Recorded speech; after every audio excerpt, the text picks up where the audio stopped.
Oi, gente, voltando mais um pouquinho com Mulheres que Correm com os Lobos, na 7ª armadilha dos sapatinhos vermelhos, tá? Então a gente parou aqui, no último vídeo, a gente parou naquela parte em que a Clarissa recomenda que a gente use o paradigma do acréscimo. E o que é o paradigma do acréscimo, gente? É a gente, ao receber, né, críticas, tentativas de domesticação, seja de grupo, seja de uma pessoa qualquer, seja do nosso trabalho, não importa, família, não importa de onde venha, a gente identifique essa projeção que estão fazendo, para que na tentativa de que a gente fique boazinha demais, né, se anulando para atender a demanda do outro, nós identifiquemos, mas que a gente acrescente também a nossa questão interna. Então tem a questão externa e nós vamos acrescentar a nossa. Eu vou ler aqui e a gente vai explicar bastante. Embora seja verdade que há muito a se aprender com a dissolução das nossas projeções, a gente pode compreender isso, né? Quando a gente dissolve essa projeção, já fica mais fácil da gente ver o que é o que, né? E com o exame de como somos perversas com o nosso próprio self, então a gente vê a nossa projeção no outro, a projeção do outro em nós e a nossa perversidade contra nós mesmas, de nos mantermos ali, né? Como magoamos a nós mesmas.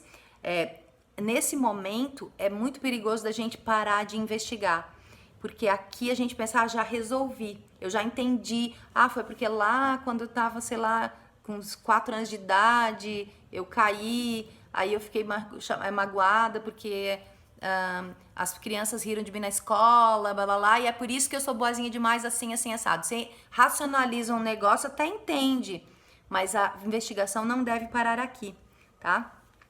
A armadilha escondida dentro da armadilha consiste em pensar que tudo está resolvido com a dissolução da projeção e com a descoberta da conscientização em nós mesmas. Isso às vezes é verdade, às vezes só isso basta, e às vezes não. Então, ao invés de aplicar esse paradigma da exclusão, que é assim, tem alguma coisa errada fora, aconteceu alguma coisa comigo, né? É mais útil aplicar o modelo de acréscimo, o paradigma de acréscimo. Então, é uma questão externa e uma questão interna. Então, a gente vai examinar melhor, a gente vai examinar as atitudes em todos os sentidos, tá? Então, a gente vai questionar o status quo com confiança. E a gente não vai só olhar pra gente mesmo e se culpar. Porque às vezes a gente encontra um paradigma, uma projeção só nossa, né? Tá? O paradigma do acréscimo não se destina a ser usado como um modelo para atribuir culpa a si mesma e aos outros. Então não é um modelo para encontrar culpados, tá? Mas é sim um meio de avaliar e julgar a responsabilidade, tanto interna quanto externa, cada um com o que é seu, né? E o que precisa ser alterado, procurado, esboçado. Então impede que a gente fique fragmentada, né? Que a gente impede que a gente tente consertar tudo que tá no nosso redor, inclusive as outras pessoas, porque isso é uma ilusão do caramba. Isso é um outro tipo de sapato vermelho aí, falso, né?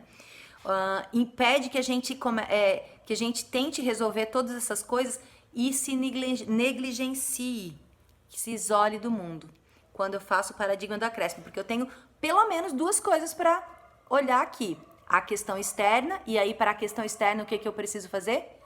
Posicionamento. Então eu tenho que verificar a minha questão interna. Quando eu decifro a minha questão interna, é mais fácil que eu vá me posicionar melhor. Então, usar o paninho da firmeza, tá? Último parágrafo de hoje. Não se sabe como muitas mulheres conseguem se manter nesse estado, mas elas estão vivendo uma vida pela metade, 1/4 de vida ou uma fração ainda mais ínfima. Elas conseguem viver assim, mas podem ficar amarguradas até o final dos seus dias. Então é um momento, né, em que a mulher vai precisar tomar uma decisão, se ela vai continuar dentro da casa e vai se transformar numa pessoa mais amarga por não viver com a plenitude que ela poderia, ou se ela vai lutar, ter o ato de coragem e sair dali. Elas podem se sentir sem esperanças e muitas vezes, como um bebê que chorou e chorou sem que nenhuma ajuda humana se oferecesse, elas podem adotar um silêncio mortal, desesperançado. Seguem-se o cansaço e a resignação. A jaula está trancada.